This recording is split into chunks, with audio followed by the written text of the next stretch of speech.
This video is about the histology of the alimentary canal. Remember that the alimentary canal is just another word for the gastrointestinal tract, or GI tract for short. So if you look at the GI tract, you'll see that it's pretty much a tube, and it has a very similar anatomy, no matter where you are on the tube. There are 4 tunics, or walls. If you start from the inside, you'll see the lumen, which is just the opening. And then the first wall along the lumen is called the mucosa. Now the mucosa has a couple of layers itself. First is the epithelium, which of course always lines the free edge no matter where you are. Then you have the connective tissue underlying the epithelium. Now remember, the type of connective tissue found in mucous membranes is called lamina propria. It is probably a type of areola connective tissue if you wanted to know.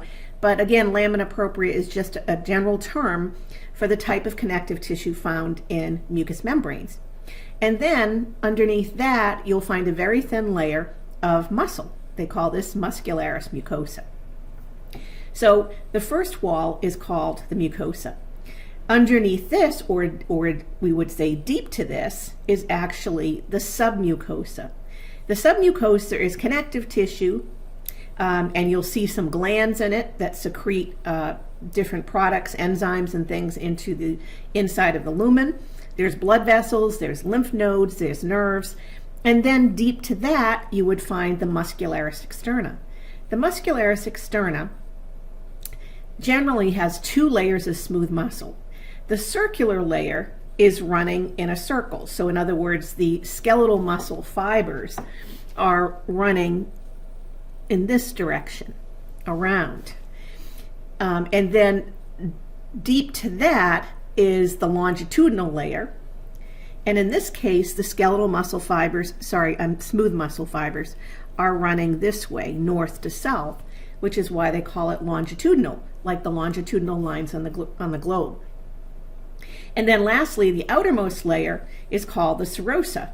So remember that this is part of a serous membrane. We are in a closed ventral body cavity. That's where the digestive organs are. So you have a mucous membrane. The layer that lines the cavity, remember, is called the parietal peritoneum. That's part of the serosa. And the layer that covers the organs within the cavity is called the visceral peritoneum. But they just say serosa here. So let's look at the mucosa again. And you'll see here it is a moist epithelial layer. It does a couple of things: secretes mucus, which the mucus is helping things move along through the digestive tract. The mucus also has a protective role. It absorbs breakdown products of digestion, protects against infection, secretes hormones and digestive enzymes. And there are those 3 layers we talked about. This is a figure of the digestive tract, and you can layer them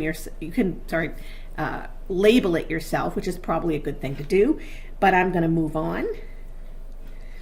The submucosa, remember we said connective tissue, which contains elastic fibers, glands, lymph nodes, and then the muscularis externa, which has 2 layers of smooth muscle, and that would be the circular layer and the longitudinal layer. Now you might remember that we talked about segmentation and peristalsis a little bit earlier in one of the earlier videos.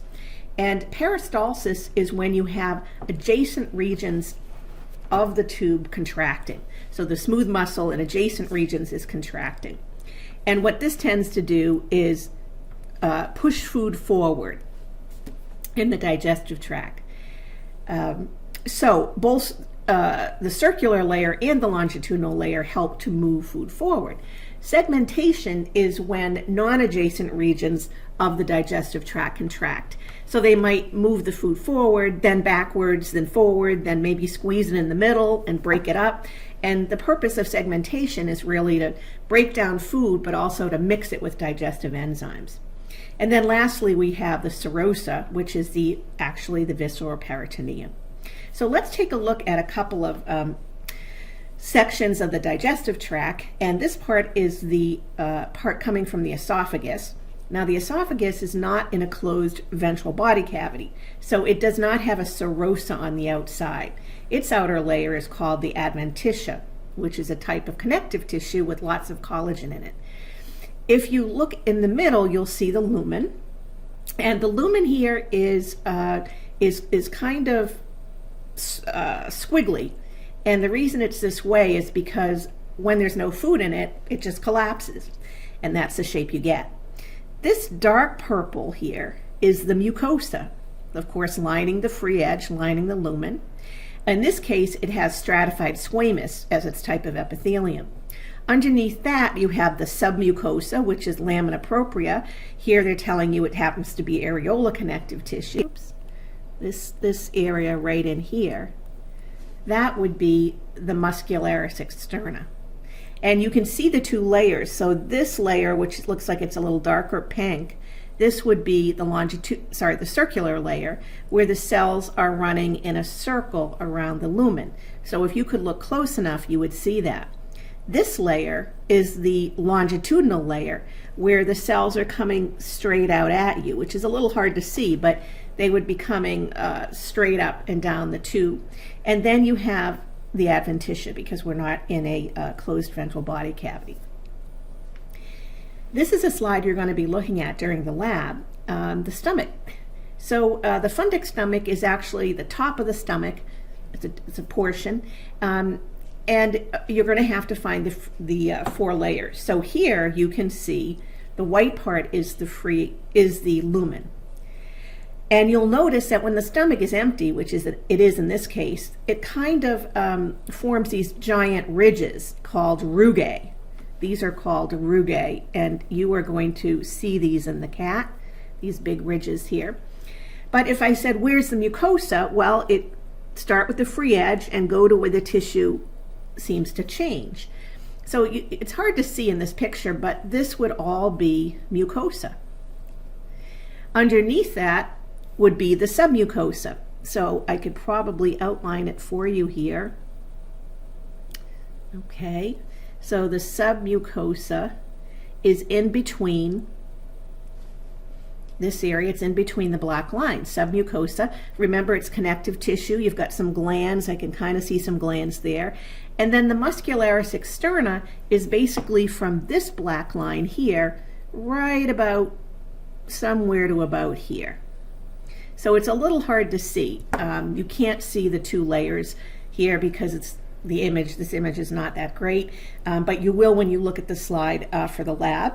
And then the serosa is on the free edge. So again, these are the four tunics of the stomach. Now, the stomach actually has 3 layers of smooth muscle. So we said there are 2 layers found throughout most of the GI tract, but in the stomach there's 3.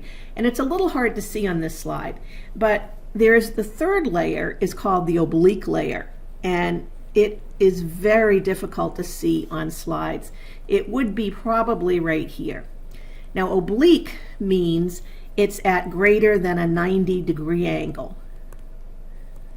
That means the muscle cells are at a greater than 90-degree angle, and if you were to see them, they would be somewhere here, okay, closest to the submucosa. Then the circular layer would be here, somewhere in here, and then the longitudinal layer would probably be somewhere in here. So again, this oblique layer is very difficult to see. I don't know that you'll see it on the slide. I wouldn't worry about it if you don't see it, but you should know that in the stomach there are 3 layers of smooth muscle: the oblique layer, the circular layer, and the longitudinal layer. Now, the oblique layer allows the stomach to actually contract with a lot of force, and that's why the stomach can churn and grind the food into smaller pieces. For the rest of the GI tract, you've just got the circular and the longitudinal layers, which can do segmentation and peristalsis. This is a slide of the colon, which is part of the large intestine, and the reason I wanted to show you this slide is so that you could see the goblet cells. Now the goblet cells are in the epithelial layer. They're wedged between the epithelial cells, and they appear white here because they're full of mucus. So the further you get into the GI tract, the more of these goblet cells you see, and the more mucus is released to help with the movement of the digested food. Here's a close-up of some goblet cells, and again, from here to here is the epithelial layer. Can you tell me what type of epithelium this is? So if you guessed simple columnar epithelium, you are correct. The cells are long and thin, and the nuclei are pretty much in a row, which tells you it's one layer. And you can see here are the goblet cells squeezed between the epithelial cells, and here they're releasing the mucus. This is the duodenum, which is part of your small intestine, and the small intestine is really important because this is where most of the food is chemically broken down and absorbed. Now you can see the lumen here, which is white. And along the free edge is the epithelial layer, which forms these finger-like projections. These finger-like projections are called villi. So villi are finger-like projections of the mucosa.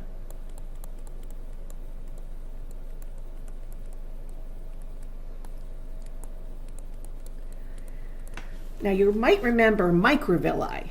Microvilli are finger-like projections from the plasma membrane of a cell. But we've got many cells here, many cells lining the free edge. So when this tissue forms the finger-like projection, that's called a villi. Villi are at a larger level. Microvilli is if we can zoom in on one of these cells, we would see that the plasma membrane of an individual cell here would also have finger-like projections. And of course, the purpose of that is to increase the surface area so that more food can be absorbed across the plasma membrane. So the mucosa, again, starts here. This would be the outer part, and the bottom part is right about here. So I'm just looking. You can kind of see it ends there.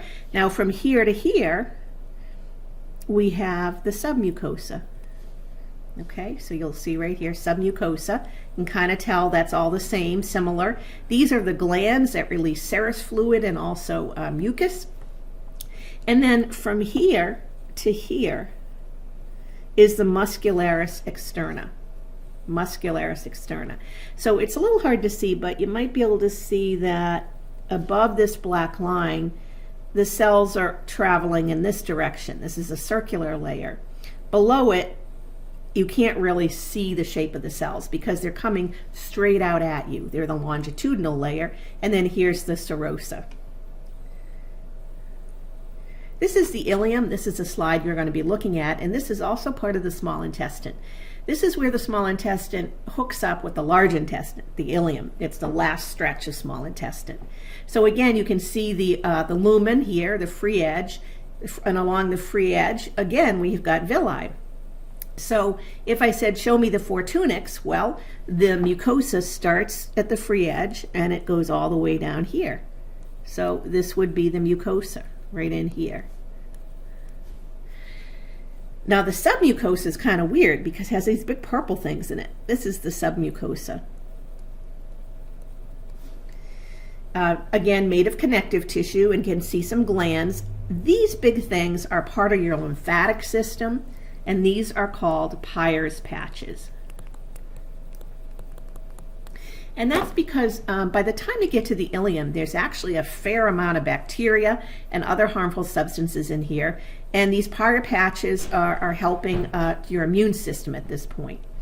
Now the outer layer from here to here, that is the muscularis externa.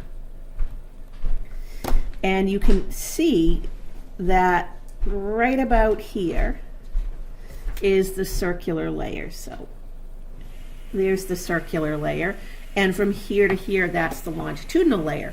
Now here it's kind of hard to see the serosa, which you might not see.